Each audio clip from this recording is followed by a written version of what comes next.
So today we're talking about special right triangles. The first one that we're going to be talking about is a 45-45-90 triangle.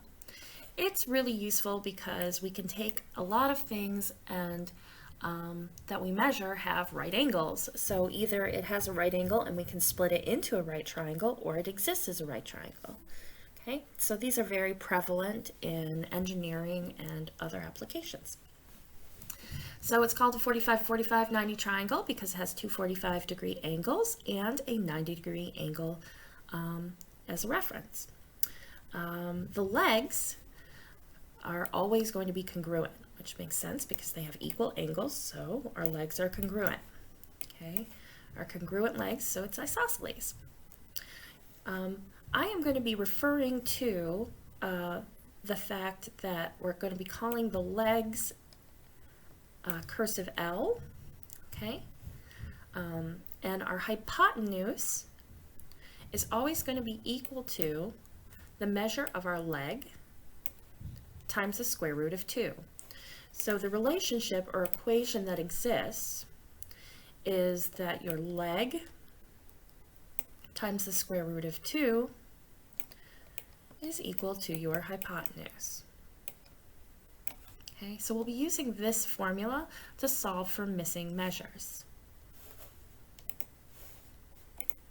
Let's take a couple of examples. Okay, so in the first example, we have been given a leg and x and y as variables. So because we know that it's a 45-90 triangle, we know that there are the legs are equal. So if one leg is 8x, the other leg has to be 8. Okay. We also know that because the leg is 8, then our relationship holds true, that the length of the leg times the square root of 2 will be equal to our hypotenuse, which in this case is y. The length of the leg is 8, so 8 square roots of 2 is equal to y. Now you can leave it like this. This would typically be the way you would leave it as a simplified radical. If you give the decimal value, unless I say otherwise, that's fine as well. Okay. For the next example, here we've actually been given a similar situation. We have a leg of 25, and we're trying to find y is the other leg, so we know that one's 25. And then we're also going to be trying to find the hypotenuse, which they've labeled x. So our leg is 25. 25 times the square root of 2, our leg times the square root of 2, will equal our hypotenuse of x. So 25 square roots of 2 is the simplified version of that fraction. You can just leave it as 25 square roots of 2. Or you can give it as a decimal value. This one's a little bit different because the length that we have been given is actually 19. It's our hypotenuse. And we have to solve for each of the leg measures. So we're still going to be using the same formula. The length of the leg times the square root of 2 is equal to our hypotenuse. However, this time I'm going to pick x is going to actually be the length of the leg. So x times the square root of 2 is equal to our hypotenuse, which was given to us as 19. Now to solve, we have to divide by the square root of 2. Square root of 2 times the square root of 2 is 1. That's going to give us x is equal to 19 times the square root of 2, which you can then change into a decimal, or you can simplify it. This is not okay. You cannot leave a radical as a denominator in a fraction. But to get rid of it, you're going to multiply by 1. But instead of writing it as times 1, I'm going to write it as times the square root of 2 over the square root of 2. Still 1, right? Because anything divided by itself is 1. I'm still multiplying by 1. I'm just doing it in a form that will allow me to cancel this out. Okay? So the square root of 2 times the square root of 2 is going to give me that canceled out square root. I just is equal to 2. Awesome. Now I don't have to deal with that ugly root on the bottom.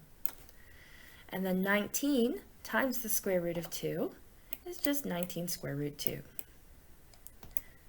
So your answer is not 19 divided by the square root of 2. You could say that it is instead 19 square roots of 2 divided by 2. Or give me the decimal value. And of course it'll be the same for the leg as well. Take a moment to try the problems on the next slide, and we will go over them. All right, let's see how you did. So the first problem was similar to the last problem we solved, where you were given a hypotenuse. Okay, so we have the length of the leg times the square root of 2 is equal to our hypotenuse. Or in this case, we're solving for a leg, or x, times the square root of 2, and we've been given the hypotenuse is 28.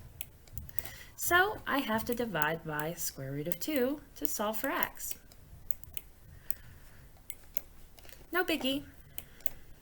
At this point, you could either change it into a decimal, or you could have simplified it. It would not be okay to leave it in this form. If I wanted to simplify the radical, I could just multiply by the square root of 2 over the square root of 2. And that cancels out the bottom. Square root times the square root gives it back itself. So I get 2 on the bottom, and then 28 square roots of 2 on the top. And then I can simplify this further because 28 divided by 2 is equal to 14. So this ends up being 14 root 2. Okay, so x and y would both be 14 root 2, or their decimal equivalent. The next problem, you were given a leg, so your other leg is always going to be equal to that. And a leg times the square root of 2 would give us our hypotenuse of y. So y is equal to 4 square roots 2, or the decimal equivalent. Also, it looks like I gave you this problem twice.